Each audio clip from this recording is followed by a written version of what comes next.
안녕하세요 여러분, 반갑습니다. 오늘도 여러분들과 함께 3시 반부터 지금 어떤 일이 시장에 있는지 한번 여러분과 알아볼 수 있도록 하겠습니다. 자, 삼성전자 SK하이닉스 폭락, 코스피 9300까지 다시 갈 수 있는 유일한 방법은 이란 내용을 오늘 준비해봤는데요. 어려워요. 단기간 내에 쭉 오르는 거는 여러분 뭡니까? 우리들의 혈당과 우리 간의 혈압밖에 없어요. 어쨌든 오늘 큰 하락으로 하락한 것을 알 수가 있습니다. 오늘 코스피 같은 경우는 종가를 6690으로 끝났습니다. 5% 정도 하락을 했고 SK하이닉스는 한 8% 정도 하락을 했습니다. 코스피 개장과 동시에 7천선이 붕괴가 되었고요. 11시 28분 매도 사이드카가 발동되었습니다. 자, 개별 종목의 악재가 아니라 금리, 유가, 환율, 외국인 수급, 국내 레버리지가 동시에 충돌했는데요. 가장 큰 건 뭡니까 여러분? 딱 하나죠. 지금 전쟁이 다시 재개가 되고 있습니다. 유가가 100%를 넘어서고 있고 10년물 채권 금리가 4.7을 넘었다라는 건 지금 다시 시장에 전쟁에 대한 불안성이 커지고 있는 겁니다. 그래서 전일 종가가 7,000포인트고 오늘 6,500까지 끝났어요. 6,500으로 끝났습니다. 6,600으로 끝났죠. 오늘 하락은요, 삼성전자와 SK하이닉스의 개별 악재가 아니라 미국 금리, 국제 유가,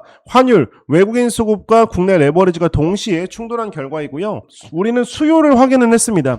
그러니까 지금 두 가지 양가의 감정이 있는 거예요. 아, 구글과 인텔의 실적 발표를 보니까 정말 얘네가 돈을 벌고 있구나. 다른 말들은 뭐예요? 진짜 빅테크는 SK하이닉스나 삼성전자가 남겨 먹는 만큼 돈이 없구나. 이 하락이 언제까지 가느냐 이거야. 미치겠다 이거야. 근데 이 하락의 끝은 누가 정할 수 있냐? 바로 SK하이닉스와 삼성전자의 내일 어닝콜에 따라서 달라질 수가 있다라고 말씀을 좀 드려보고 싶어요. 그래서 오늘 동시에 작동한 5개의 압력을 보면은, 자, 미국 금리 10년물 4.7 돌파했고, 국제유가 브렌트 100달러 돌파했죠. 환율은 달러 강세입니다. 외국인 수급을 보면은 대형주 우선을 매도하고 있습니다. 국내 레버리지까지 요 5개가 겹치면서 하락한 것을 알 수가 있는데, 어젯밤 미국 증시를 보면요, 기술주 조정이 아니라 3개의 충격이 동시에 있었습니다. 실적 이후에 현금 흐름 우려와 중동발 유가 급등, 금리 인상 가능성을 반영한 채권 매도가 한꺼번에 겹쳤습니다. 지수 종목 등락률을 보면 테슬라는 15% 빠지고 구글 7%, 아마존 5%, 나스닥은 별로 안 빠졌어요. 실적 발표한 것들이 많이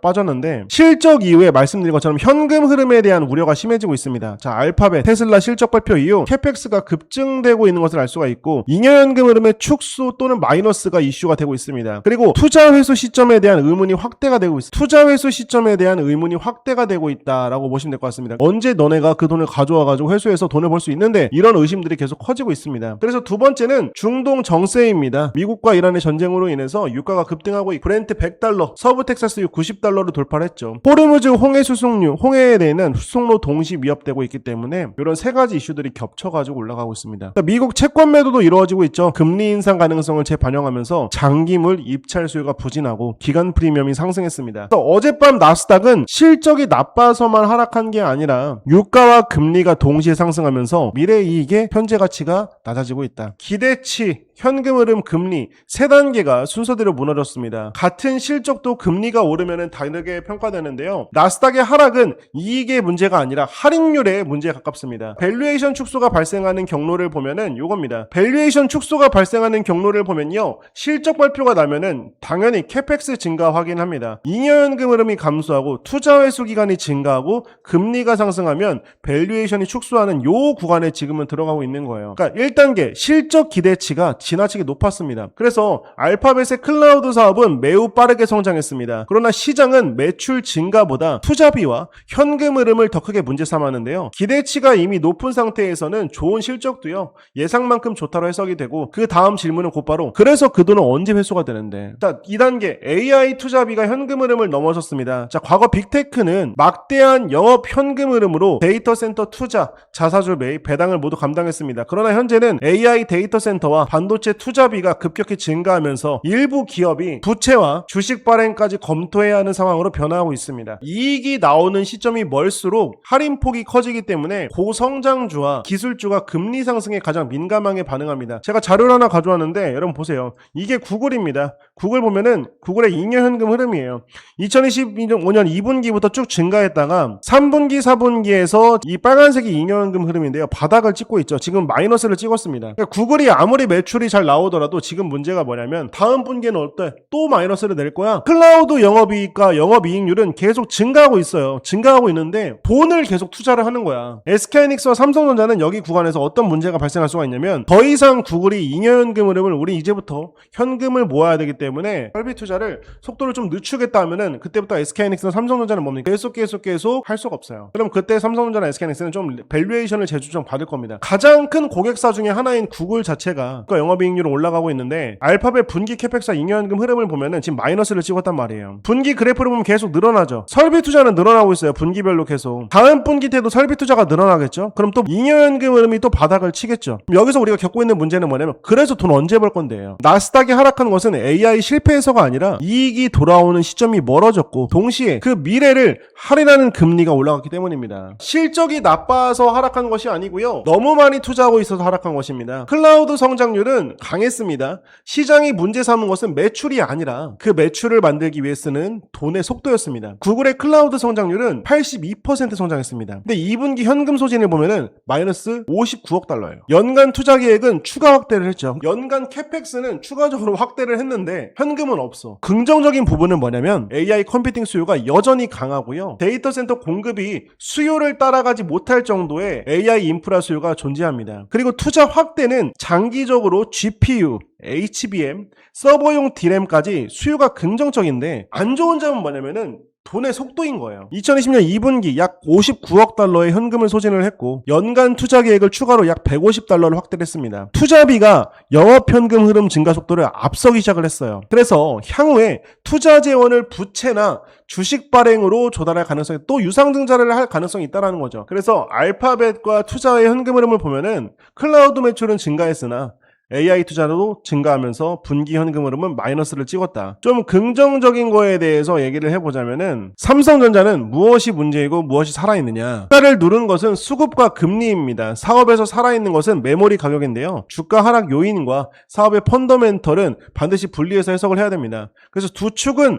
서로 다른 속도로 움직입니다. 단기 부담은 뭐냐? 미국 기술주 및 반도체 투자 심리가 악화되고 있습니다. 자, 미국 금리 상승에 따른 밸류에이션이 할인되고 있죠. 외국인의 대형주 비중을 축소하고 있고 코스피 레버리지가 청산되고 있으면서 빅테크 프리캐시 플로우 악화에 따른 향후 투자 지속성이 우려가 되고 있습니다. 마지막은 유가 상승과 원화 변동성인데요. 앞으로 나오는 모든 빅테크들의 실적 발표가 삼성전자와 SK하이닉스의 발목을 좀 잡긴 잡을 거다. 그때마다 우리는 뭐예요? 좀 걱정은 좀 많이 될 수밖에 없어요. 근데 긍정적인 건 뭐냐면은 범용 D램 가격이 상승하고 있고요. 서버용 D램에 대한 수요가 증가하고 있고 HBM이 공급 부족한 건 맞습니다. 그리고 AI 서버 투자가 확대되고 있고 데이터 센터 CPU 수요가 증가하고 있습니다. 그리고 메모리 가격 상승에 따라 가지고 높은 영업 레버리지가 가능합니다. 영업이익이 엄청 남아요. 그래서 파운드리 수율과 고객사 확보에 따른 추가 업사이드도 열려 있는데 문제는 뭐냐면 그럼에도 불구하고 대외적인 이슈들이 조금 시장에 남아 있으니까. 그래서 삼성전자는 메모리뿐 아니라 파운드리, 시스템 에라스의 모바일 가전 사업을 보유해서 SK하이닉스보다 사업 구조가 다각화되어 있습니다. 자, 이는 AI 사이클 변동에 대한 완충 요인이 되는 동시에 메모리 상승기에는 상대적으로 탄력이 낮게 나타나는 원인이 되기도 하는데 SK하이닉스 HBM 수요는 정말 꺾였냐라고 물어보시는 분들이 있는데 아닙니다.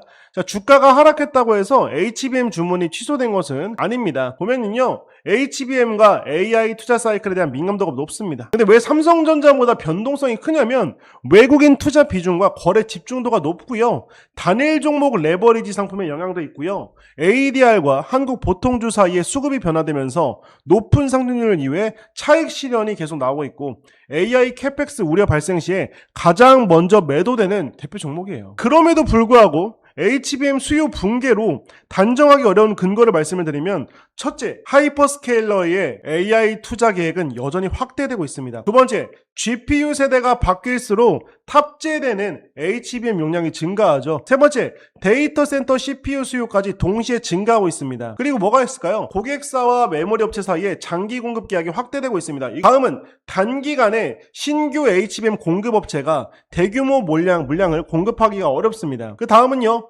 고사양 HBM의 품질 검증과 수율 확보에 시간이 필요하죠. 걱정하지 않는 것은 뭐예요? HBM 쓸 곳이 있는가? 걱정하는 건 뭐냐면 그 HBM을 사는 기업이 무슨 돈으로 사냐 이거예요. SK하이닉스의 주가가 하락했다고 HBM 주문이 취소된 것은 아니고요. 지금 시장은 HBM 수요보다 그 수요를 만들어내는 빅테크의 자금 조달 구조를 걱정하는 거다라고 여러분들은 보시면 될 것 같습니다. AI 수요가 사라졌다는 주장을요, 지금 인텔의 데이터 센터 실적이 반박하고 있는데요. 자, AI 시스템은 GPU만으로 구성되지 않습니다. GPU가 늘어나면 서버 CPU와 메모리도 함께 필요한데요. 전년 동기 대비 성장률은 25.4%, 데이터 센터 AI 부문 매출을 보면 62억 불입니다. 그리고 3분기 매출 가이던스도 보면 158억에서 168억 불 사이입니다. 그래서 연간 캐펙스도 계속 늘어나고 있습니다. 200억 불까지 늘어났는데, 숫자 뒤에 있는 사실을 보면요, 데이터 센터 CPU 주문이 생산 능력을 넘어서는 상황이고요. 일부 고객과 3년에서 5년의 장기 계약 체결하고 있습니다. 연간 캐펙스를 180억 불에서 200억 달러로 상향되는데 수요를 전제한 증설입니다. AI 수요 붕괴라면 데이터 센터 매출이 예상을 하회하고 캐펙스 계획이 하향되면서 증설이 중단해야 됐습니다. 그리고 장기 공급 계약 축소 또는 취소가 되면서 메모리 가격이 하락으로 전환되어 있습니다.